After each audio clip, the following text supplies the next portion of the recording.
Why is it the Fed funds rate predicted to go up, but SOFR rate appears to be going down? Please explain the difference and what it means to the average consumer. Well, I mean, there's not really, you don't want to really compare Fed funds with SOFR. I think you want to compare LIBOR with SOFR. I mean, SOFR is kind of a rate that's based on transactions that are actually occurring in repo, and as opposed to basically a questionnaire that the banks have on, they say, what would you lend to XYZ bank today? What rate? And that's LIBOR. It's just basically a questionnaire that they answer. It's not real actual transactions. SOFR is. As far as SOFR, see Fed funds, I mean, basically if SOFR is going down, see, that has a lot, they're different contributing factors, because Fed funds is basically IOER, which is interest on excess reserves. That's the Fed kind of pegs that rate unless repo spikes like it did back in September 2019. Potentially Fed funds can get above the Federal Reserve's target level. That's tough for it to happen. I mean, basically, if SOFR is doing that, they're kind of calling the Fed's bluff.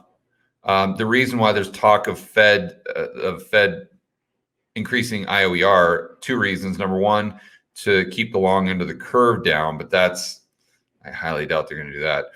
Or if short-term rates go negative, because Janet Yellen dumping the bank reserves from the TGA into the commercial banking system, potentially taking the short end of the curve negative, the Fed might have to increase Fed funds. But I don't think they've talked about increasing Fed funds from their target of 0 to 25 basis points up past the 25 basis point mark. I think they just talked about, or the markets talked about, some bank analysts have talked about them moving it from like 10 basis points to 15 basis points to try to get the short end of the curve up over 0 if it does go negative. Now, to what degree that will work, who knows? A 5 basis point move, I don't know.